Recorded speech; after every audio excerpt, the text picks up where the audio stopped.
보겠습니다. 구약성경 신명기 11장 8절부터 17절 말씀 보겠습니다. 신명기 11장 8절부터 17절까지 한 절씩 교독하시고 마지막 때는 함께 봉독하겠습니다. 그러므로 너희는 내가 오늘 너희에게 명하는 모든 명령을 지키라. 그리하면 너희가 강성할 것이요 너희가 건너가 차지할 땅에 들어가서 그것을 차지할 것이며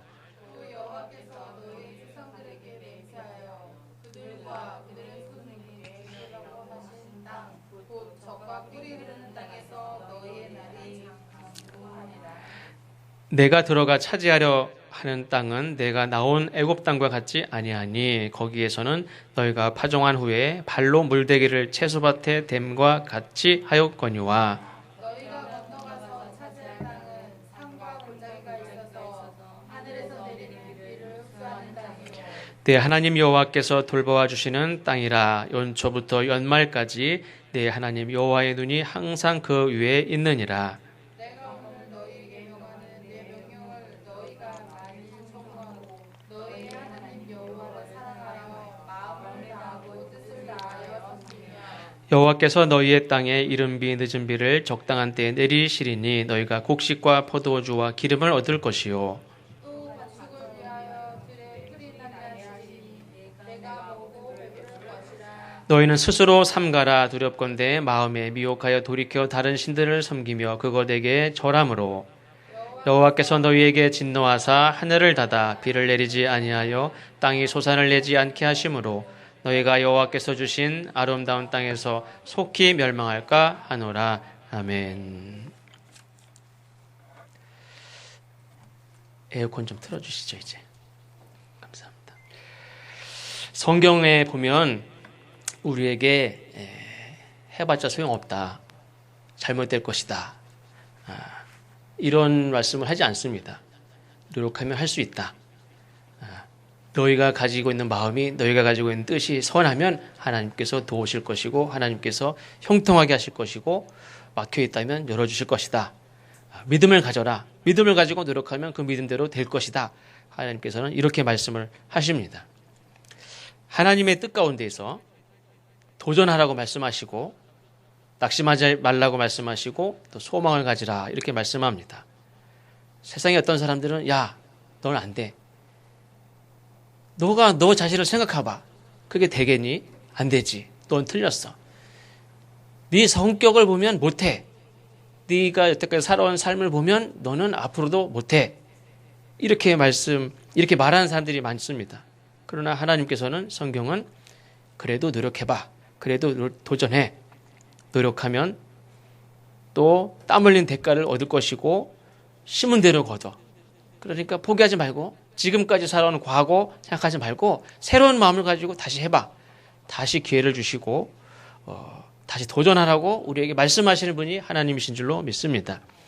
인간이 게으르고 인간의 그 이기적이고 악한 본성을 누구보다 하나님이 더 잘 알아요. 우린 나 자신을 잘 알죠.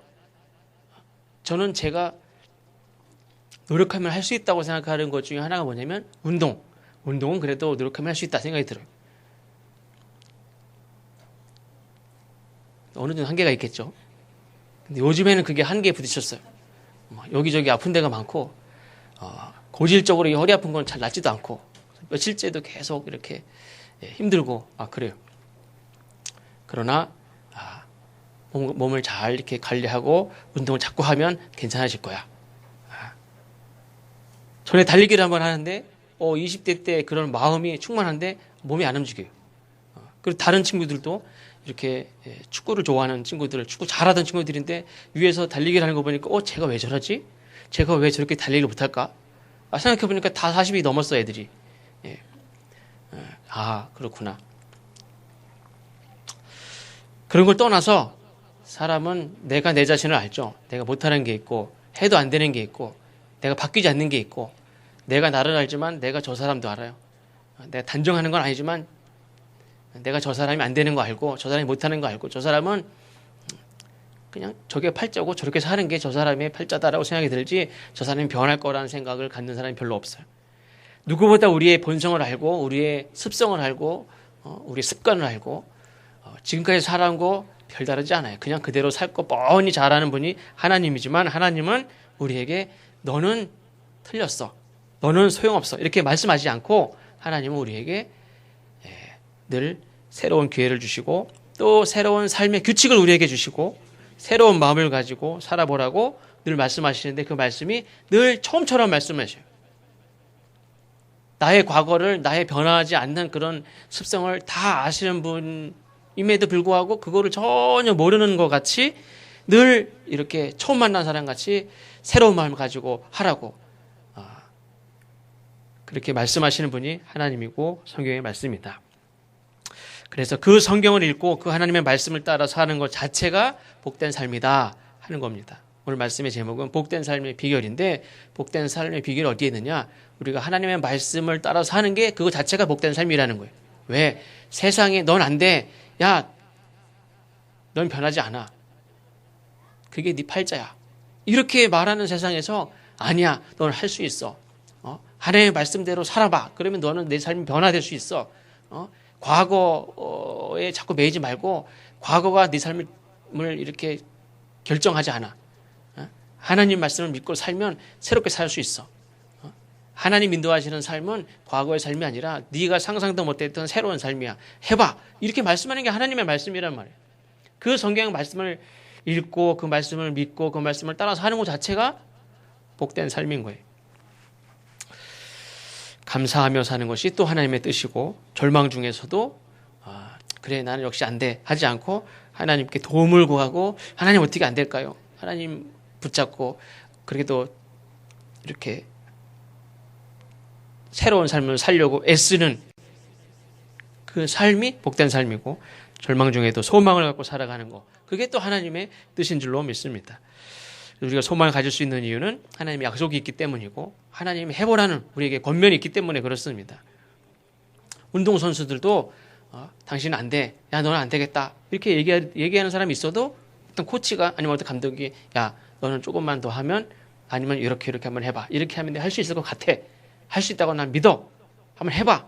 이렇게 얘기하는 사람이 있다면 그게 얼마나 도전이 되고 나는 안 된다고 생각하지만 나보다 경험이 많고 지도자고 또 많은 사람을 이렇게 이끌었던 사람이 나에게 할 수 있다고 믿음을 주고 새로운 어떤 길을 이렇게 제시해보고 새로운 시도를 이렇게 제시해보고 할 때 그게 얼마나 도전이 되고 그게 복입니까? 이렇게 나에게 격려해주고 칭찬해주고 기도해주고 할 수 있다고 하는 사람이 있는 것도 복이고 그 사람이 아무 경험도 없는 부족한 사람이 아니라 하나님이 나에게 할 수 있다고 믿음을 가지라고 해보라고 그렇게 말하는 것 자체가 나에게 그런 말씀을 주신다는 것 자체가 얼마나 감사해요. 아무것도 모르는 사람이 나보고 할 수 있대. 그러면 어이가 없죠. 그거에 대해서 알지도 못하는 사람이 나보고 할 수 있대. 그래도 힘이 날 수도 있어요. 만약에 제가 하영이가 저한테 아빠 할 수 있을 것 같아. 그럼 제가 야 어이없는 소리다 진짜. 너 말도 안 돼. 쓸데없는 소리 하지 마. 그런 생각이 듭니까? 하영이가 나보고 할 수 있대. 그게 힘이 되고 얘가 뭘 합니까? 얘가 할 수 있는 점인지 얘가 어떻게 알아요? 뭣도 모르는 게 그냥. 그래서 그게 힘이 된단 말이에요. 근데 하나님이 할 수 있다는데 그런 믿음을 가지라는데 그리고 하나님이 그리고 소망을 가지라고 하나님 도와주신대 또. 그런 말씀을 우리가 읽고 듣고 그 말씀을 따라서 해보고 하는 그런 삶이 복되다는 거예요.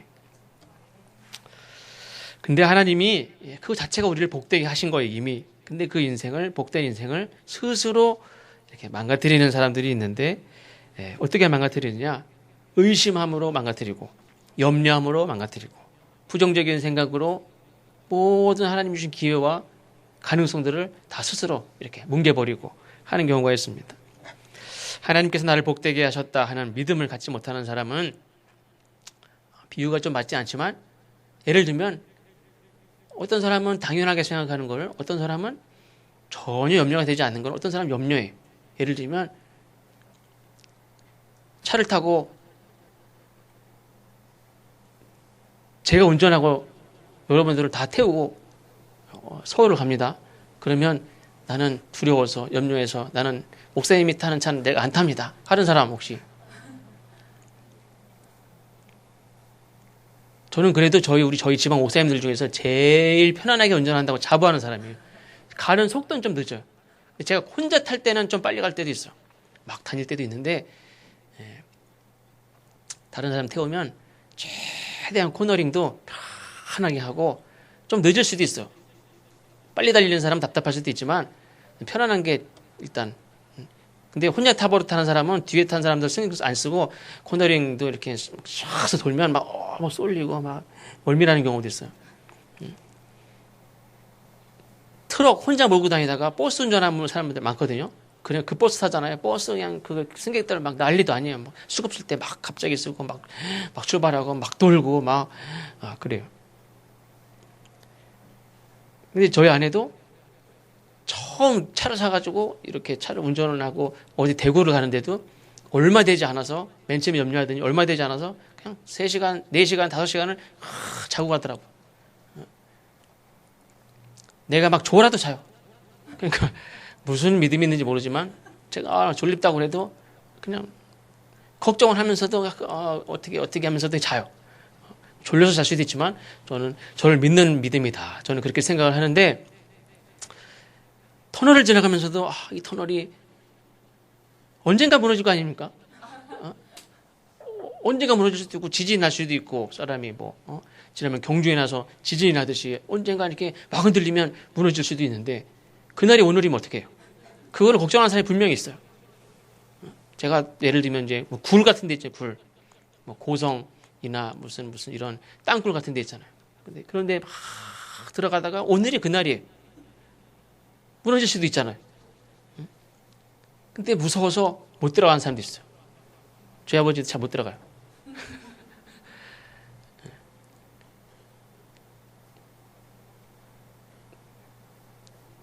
저는 다행이라고 생각해요. 그래도 거기서 묻히면 그래도 땅속에 묻히는데 고이 땅속에 깊은 땅속에 묻혀서 자동차 타고 가다 사고나 죽는 사람도 있는데 그냥 고이 땅속에 그대로 묻혀서 죽으면 저는 그렇게 좁게도 생각하는데 어쨌든 그거를 막 식은땀 흘리면서 거길 못 지나가는 사람도 있어요. 어제도 오늘도 별일 없이 안전하게 살아왔는데 내일 걱정하는 사람이 있어요. 어딘가 아파서 내가 치료를 받았으면 깨끗이 나음을 믿고 감사해야 될 줄로 믿습니다. 병은 어디서부터 시작하느냐? 의심과 염려와 걱정에서부터 병이 따라와요. 다시. 그런 의미에서 염려하지 말아야 될 것 2가지가 있다 생각을 하는데 하나는 내일의 것을 염려하지 말아야 돼. 염려는 끝이 없어요. 내일의 삶을 지혜롭게 준비할 필요가 없다는 말은 아니에요. 염려는 내일의 삶을 이렇게 준비하도록 하는 동기부여가 될 정도면 충분하다. 근데 그게 오히려 심하면 내 삶을 병들게 하는 그런 치명적인 독이 될 수도 있어요. 2번째는 이미 누리고 있는 거. 이미 누리고 있는 것을 잃어버리지 않도록 해야 돼요. 내일 어떻게 하나, 앞으로 어떻게 하나 이것도 걱정하지만요. 이미 내가 누리고 있는 것도 염려하면서 내가 이미 누리고 있는 것도 잃어버리는 사람이 있어요. 앞으로 가질 거 못 가지는 게 염려가 아니에요. 이미 있는 것도 다 슬슬 모래주머니 빠져나가듯이 계속 빠져나가는데 지금 있는 거나 잘 걱정해요. 우리가 일하고 노력하는 건 대부분이 앞으로 뭔가를 이렇게 얻으려고 하는 게 대부분이죠. 근데 무엇을 얻으려다가 많은 돈을 들여도 얻을 수 없는 뭔가를 잃어버리는 경우가 많이 있어요. 예를 들면 돈을 벌려다가 시간을 잃어버려요. 돈과 시간은 비교할 수가 없죠. 어떤 사람은 예를 들면 이건희 회장은 무슨 냉동으로 되어 있다는 사람도 있고 무슨 여러 가지 설이 있지만 이건희 회장은 1년만 시간이 더 있어도 며칠만 시간을 더 있어도 아마 돈 있는 재산 다 줄 거예요. 방법이 없으니까 요즘엔 그렇대요. 이렇게 급속 냉동으로 해서 최소한 30년이면 급속 냉동한 사람 다시 살려가지고 예를 들면 이제 무슨 물고기 같은 거 급속 냉동했다가 이렇게 녹이면은 살아난다고 그러더라고요. 그래서 돈 많은 사람들은 이렇게 돈을 내고 지금 실험한 사람은 아직 없는 것 같고 모르죠. 다시 녹여서 살아난다는 보장이 없으니까. 근데 내가 죽으면 그렇게 해달라고 하는 사람, 예약된 사람이 꽤 많대요. 어차피 죽은 거니까 냉동했다가 다시 이렇게 30년 후면 다시 이렇게 해동해가지고 또 그런 병을 고칠 수 있는 기술이 30년이면 충분히 나올 수도 있잖아요. 그래가지고 그런 사람도 많이 있다고 그러더라고요. 시간이 돈보다 훨씬 중요하죠. 이거는 뭐 그런에도 불구하고 돈을 벌려다가 시간을 허비하는 사람이 굉장히 많아요.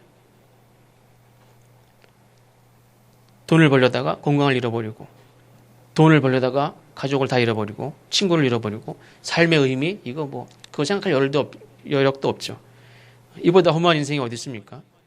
어떤 사람은 잠깐의 이 관심을 받으려고, 예를 들면 SNS에서 좋아요, 별표 뭐 이런 거 받으려고, 그러다가 소중한 걸 다 잃어버리면 자기의 가치, 소중한 것들을 다 그냥 버리면서 좋아요, 관심 받는 거, 여기에 매달리는 사람도 있어요. 며칠 전에 뉴스를 보니까 외국에 그런 사람들이 아직도 많다는데, 어떤 사람은 운전하면서 생방송하는 사람들 있죠. 그래가지고 뭐 160km, 170km, 200km 막 달리면서 그걸 생중계하는 거예요. 그 1인 TV 이렇게 방송하는 거 있죠. 요즘에 굉장히 많죠. 그래서 거기서 술 먹고 막 광란의 질주를 하면서 그거를 방송을 하는 거예요. 막 그걸 보는 거예요. 그러니까 운전하는 사람은 모르지만 그걸 보는 사람은 얘가 어떻게 해서 사고 나서 죽을 수도 있는 그걸 생방송으로 보는 거예요. 그래서 사람들이 그걸 시청을 굉장히 많이 해요. 어떤 사람은 그 뭐라 그러죠? 행글라이더 같은 거 뭐 아니면은 뭐 무슨 행글라이더를 낙하산을 딱 피기 전에 이렇게 제비같이 생긴 옷 입고 이렇게 쫙 나르는 거 있죠. 그것도 생방송으로 딱 해다가 바닷가 가까이 와가지고 계곡을 막 날아다니는 해다가 마지막에 탁 피고 떨어지는 그런 것도 생중계하는 것도 있고, 그다음에 아주 무슨 낭떠러지 같은데 해가지고 생중계하는 사람도 있고, 목숨 걸고 생중계하는 사람들 굉장히 많죠. 근데 이 술을 먹고 몇 명이 타가지고 막 생중계를 하면서 막 광란의 질주를 막 하는데 사고가 났어요. 근데 같이 가족이 딸인가 아들인가 딸이 누가 탔는데 얘도 죽었어요. 얘 창문을 뚫고 나가서 쓰러져서 막 해서 죽어가고 있는데 그 엄마인지 아버지인가가 이 애를 찍으면서 그 와중에 찍으면서 우리 딸이 죽어가고 있다고 그럼 찍어가지고 생방송이 돼서 그게 막 논란이 된 일이 얼마 전에 봤어요. 그러니까 이거는 미친 건 아닌 것 같아. 근데 여기에 다 사람들이 사로잡혀 있어요. 이렇게 생방송을 하면서 많은 사람들이 관심을 갖고 조회수가 높아지고 또 죽지 않으면 되잖아요. 그래서 가장 스릴 있는 그런 장면들을 그걸 계속 찍으면서 많은 사람들이 관심을 받고 뭐 이렇게 그런 거에 이렇게 갈급한 그런 거에 이렇게 경쟁하는. 근데 사실은 많은 사람들의 관심이 행복이냐? 그렇지 않잖아요. 오히려 한 사람의 반응이지만 그것을 소중히 여기고 감사하게 여기고 그 사람에게 진지하게 반응하는 그게 바로 예수님이고, 그게 예를 들면 마더 테레사 같은 수녀들은 그 강이나 뭐 이런 그런 사람들이 죽어가는 그 강에서 그 한 사람에게 반응하는, 그 한 사람이 고통스러워할 때 그 사람에게 반응하는, 그러면서 자기 인생을 많은 사람들 앞에서 그냥 어떤 한순간에 많은 사람들 앞에서 이렇게 이슈를 만들어내고 하는 게 그런 거를 지향하지 않고 예수님은 한 사람에게 소중하게 여기고 그 사람의 요구에 응답을 하는 그런 분이 예수님이고, 그렇게 우리를 부르신 게 바로 우리 그리스도인 줄로 믿습니다. 그래서 본문으로 돌아가면 어쨌든 하나님께서 이미 주신 이 복된 삶을 지키는 데는 오늘 우리가 본문 신명기 11장 말씀 읽었는데 세 가지를 말씀한다 생각을 합니다. 한 가지는 뭐냐면 하나님의 말씀을 듣고 지키는 겁니다. 당연한 얘기지만 예수 믿는 사람들조차도 하나님의 말씀을 듣고 지키는 것이 복된 삶을 사는 것과 무슨 상관이 있을까 이렇게 생각하기도 해요. 대통령 선거가 끝나서 대통령 업무를 시작을 했지만 대통령을 나오려고 하는 사람들은 누굴 찾아갑니까? 사회적으로 영향력 있는 사람이다 하는 사람을 찾아가서 한마디 말을 들으려고 그래요. 그리고 그 사람이 나에게 한마디를 어떤 좋은 얘기를 한마디 해주기를 찾아가서 그걸 기대하고 그걸 들으려고 해요. 근데 위급한 일을 만나고 어려운 일이 있을 때 하나님을 찾아가냐? 하나님이 나에게 뭐라고 좀 말씀을 해주시기를, 아니면 하나님의 말씀은 어디에 있는, 뭔지, 하나님의 뜻이 어디에 있는지, 내가 이렇게 대통령을 나가려고 하는데 하나님은 어떤 생각을 가지고 계신지, 하나님은 나를 지지하시는지, 나를 격려하시는지 좀 들으려고 하는, 하나님에게 귀를 기울이고 하나님의 뜻을 들으려고 하는 사람이 있느냐? 그렇지 않아요. 오히려 하나님을, 내가 속해 있는 교단을 통해서, 그 사람들의 지지를 통해서 내가 대통령이 되려고 하지, 정말 하나님이 나에게 내가 대통령을 하려고 하는 뜻을 가지고 있는데 하나님 어떻게 생각하시는지, 이거를 묻고 듣고 하나님을 찾아가는 사람이 있느냐. 이 세상의 시작도 하나님 말씀으로 시작이 됐습니다. 죽은 나사로를 살릴 때도 예수님께서 나사로야 나오라 말씀으로 나오게 하셨고, 물이 포도주로 변화되는 기적에도 예수님 말씀이 계셨고, 풍랑을 잠잠하게 하실 때도 주님의 말씀으로 되었는데, 내게 문제가 있을 때 하나님이 나에게 어떻게 도우시냐, 어떻게 하나님의 도움을 받느냐, 하나님의 말씀을 듣는 것이, 하나님의 말씀을 듣는 것이 우리의 삶에 하나님께서 해결하시는 하나님의 방법인 줄로 믿습니다. 급한 일이 있을수록 어떻게 보면 하나님의 말씀을 들으러 와야 돼요. 근데 급한 일이 있다고 말씀 듣기보다 세상으로 나가는 건 어리석은 일입니다. 하나님의 말씀 들으러 나오지 않고 바쁘다고, 급한 일이 있다고 하나님의 말씀을 등지고 세상으로 나가는 순간부터 문제는 오리무중으로 빠지는 거예요. 그래서 오늘 본문의 말씀에도 13절에 내가 오늘 너희에게 명하는 나의 명령을 너희가 만일 청종하면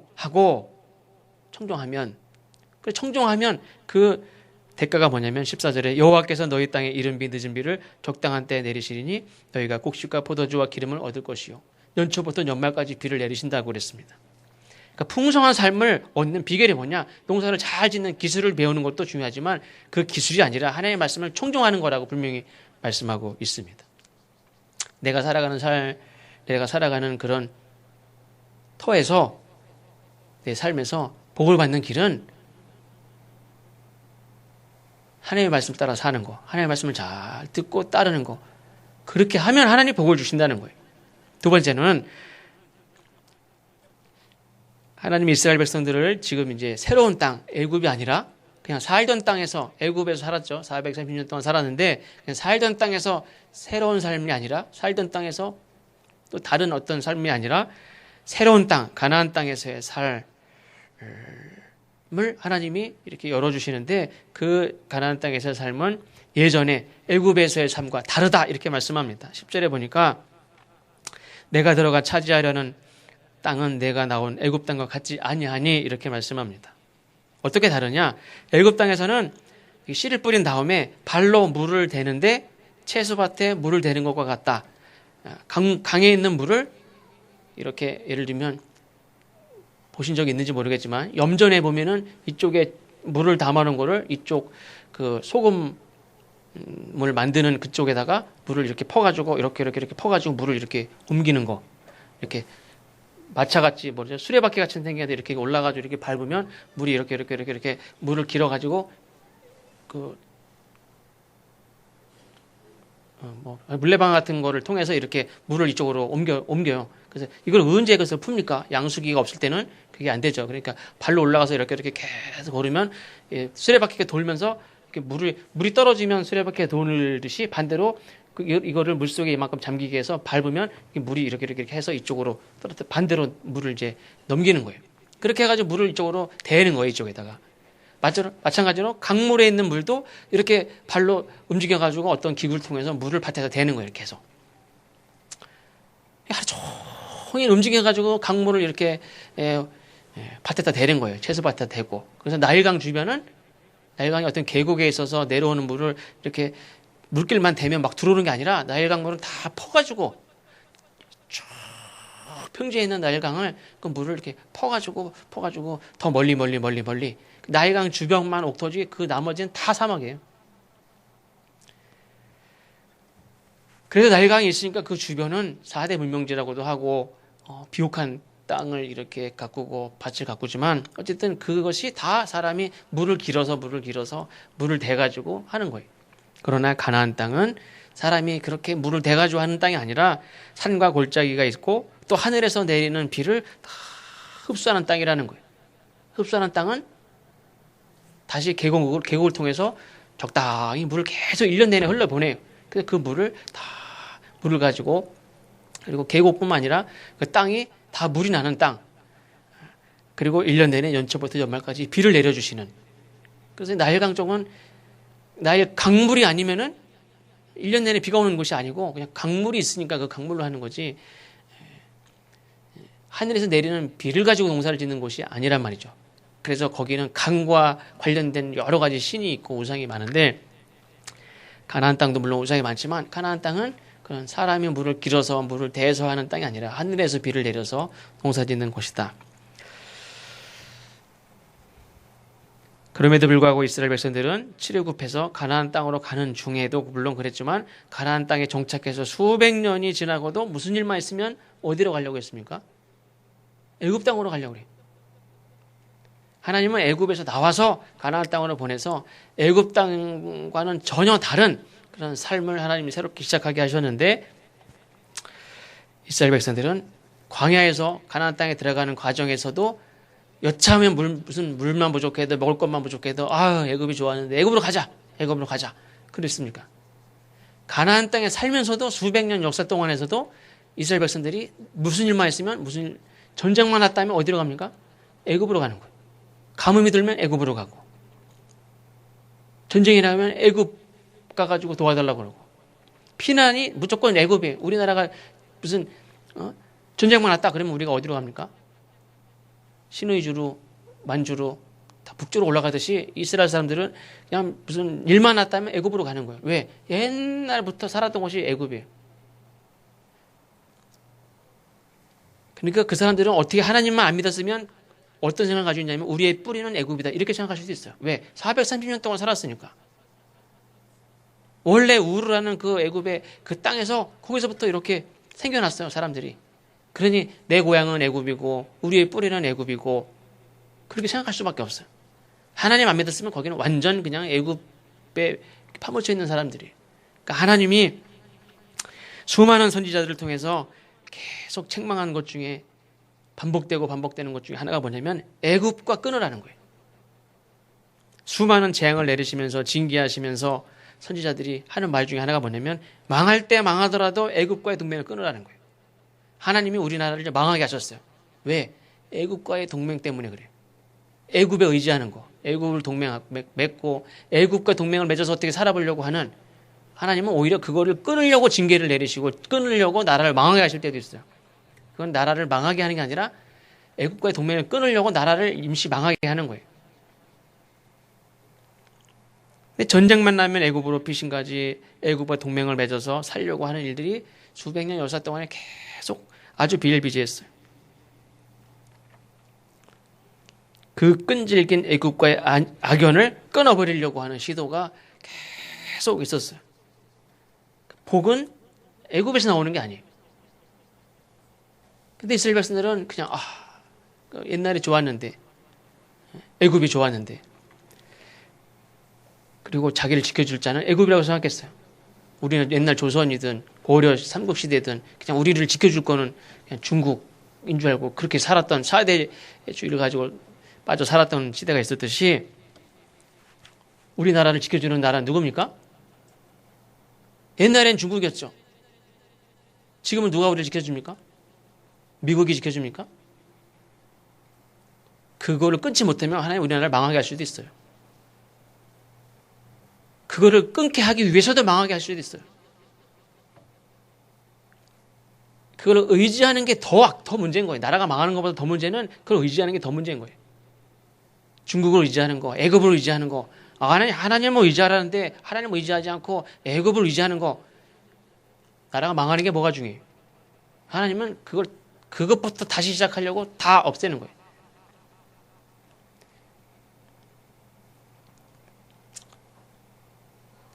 애굽과의 관계를 완전히 끊을 때 애굽을 생각하지도 말고 쳐다보지도 말고 비슷한 말도 옷도 풍습도 다 싹 다 버려야, 그리고 하나님만 바라보고 나일강 쳐다보지 말고 그냥 하늘에서 내리는 비를 오히려 하나님이 내려주시는 하늘의 비를 하나님을 보며 사는 게 그렇게 살게 하시려고 하나님과 함께 살게 하시려고 하나님은 애굽에서 끊었어요. 애굽의 방식이 아니라 하나님께서 새로운 삶을 만들어 가시고 새로운 규칙을 주시고 새로운 법을 주시고 그렇게 하시는데 그 이후에도 얼마나 많은 시간 동안 애굽을 의지하는지 모르죠. 이사야 43장 19절 20절 말씀에 보면 너희는 이전 일을 기억하지 말며 옛날 일을 생각하지 말라. 보라 내가 새 일을 행하리니 이제 나타날 것이라. 너희는 그것을 알지 못하겠느냐.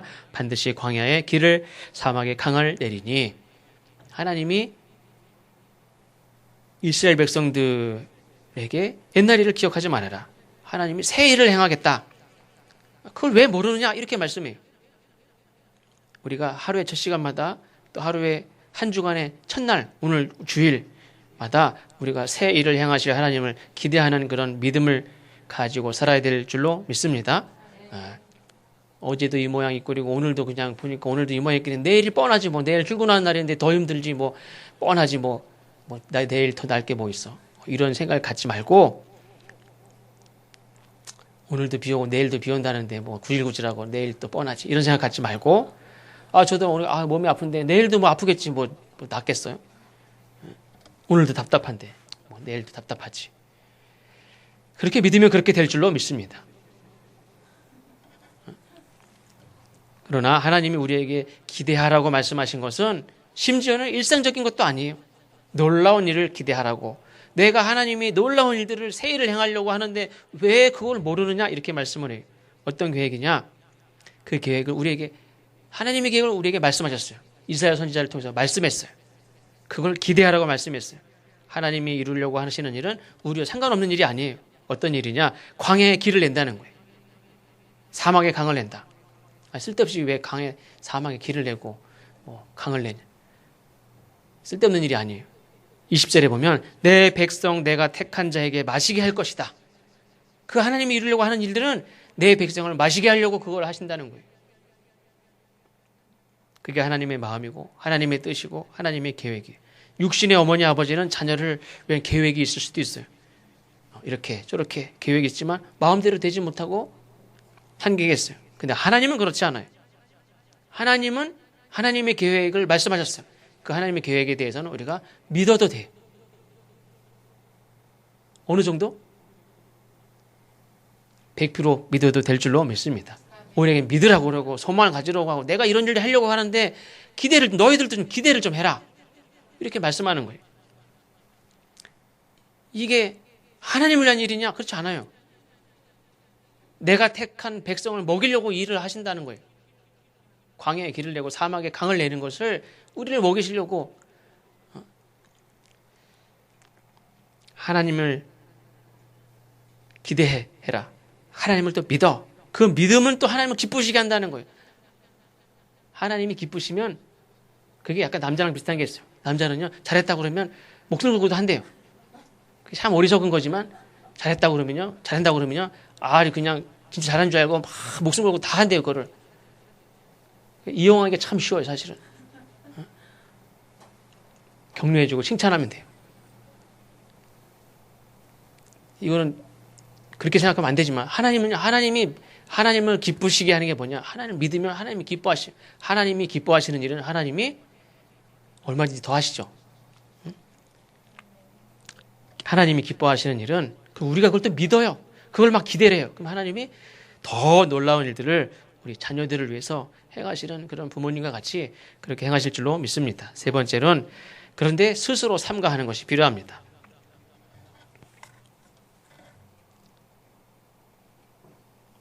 16절에 보니까 너희는 스스로 삼가라 이렇게 말씀합니다. 사람의 운명은 정해진 게 아니죠. 그 사람의 선택과 믿음에 달려있는 거예요. 그 선택이 자기의 믿음대로 그냥 어제 한 대로 그냥 그렇게 선택하고 그렇게 가니까 그게 그렇게 되는 거지. 내가 다른 걸 선택할 수 있는 믿음이 있어서 다른 걸 선택하게 돼 있어요. 안 돼. 부정적이고 회의적인 마음을 가지고 선택을 해왔지만 하나님의 말씀을 듣고 도전을 받고 소망을 갖고 기대를 갖고 믿음을 가지면 다른 걸 선택할 수도 있어요. 그러면 삶이 바뀌는 거예요. 그리스도인들은 자기 성격에 따라서 하고 싶은 대로 사는 사람이 아니라 자기 습관과 자기 성품이 물론 있지만 그거를 초월해서 하나님의 말씀을 따라서 의지를 가지고 믿음을 가지고 그걸 선택하고 믿음으로 살아가는 사람들인 줄로 믿습니다. 그러니까 내 인생은 정해진 게 아니고 하나님의 말씀에 따라 살면 그 말씀대로 돼요.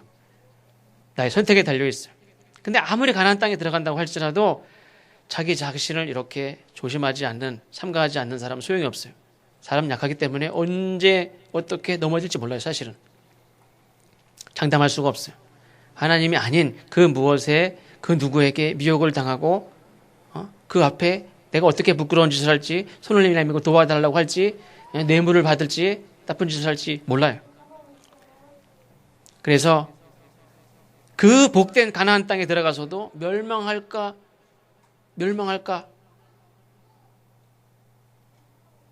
하나님 걱정해요. 17절에 너희가 여호와의 주신 아람 땅에서 속히 멸망할까? 멸망할 때는 그냥 속히 멸망해요, 사람이. 어떤 그 유튜브에 보니까요, 그 우리나라도 싱크홀이 가끔 막 생기지만, 그 미국의 어떤 곳에는 막 비가 쏟아지는데 비가 이렇게 빗물이 이렇게 집 앞에 이렇게 빗물이 막 길에 마당에 차기 시작하더니 갑자기 집이 그냥 그 갑자기 땅 속으로 훅 가라앉지 그 집 두 채가 물 속으로 가라앉았어요. 그냥 길에 마당에 이렇게 비가 많이 오면 동네에 물이 이렇게 찬다고 생각하지 왜 집이 갑자기 물 속으로 들어가래? 거기 물도 없어요. 그냥 이렇게 비가 차서 길이고 마당이고 물이 이렇게 침수되고 있는데 갑자기 두 채가 땅 속으로 가라앉았어요. 완전히 한 15m 이상으로 그 땅 속으로 가라앉았어요. 물론 사람들이 다 이미 나온 상태예요. 무슨 징조가 있었긴 있었던 것 같아요. 사람이 꺼지려면 멸망하려면 그냥 속히 멸망한다는 표현이 맞아요.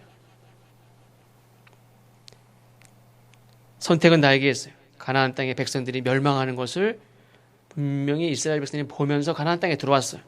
하나님의 말씀을 청종하지 않으면 하나님의 은혜를 기대하지 않고 과학에 얽매여 있으면 자기의 모습을 돌아보지 않으면 내버려두면 멸망할 땐 속히 똑같이 멸망하는 일들이 발생할 수 있다. 참된 복은 하나님께로 오는 줄로 믿습니다. 하나님의 말씀을 듣고 지켜 행하는 그리고 늘 우리 자신을 삼가하고 가나안 땅에 들어왔다고 그게 천국 가는 게 아니란 말이에요. 가나안 땅에 들어와 살아도 자신의 삶 삼가하지 않으면 지난번 멸망한 가나안 백성들과 똑같은 운명에 처하는 일들이 있다는 것을 꼭 기억하고 하나님 부르시는 그날까지 끝까지 신앙생활을 잘하는 저와 여러분 되시기를 주의 이름으로 축원합니다. 기도하겠습니다. 같이 기도하겠습니다. 우리가 급할 때 어려울수록 하나님의 말씀을 듣고 또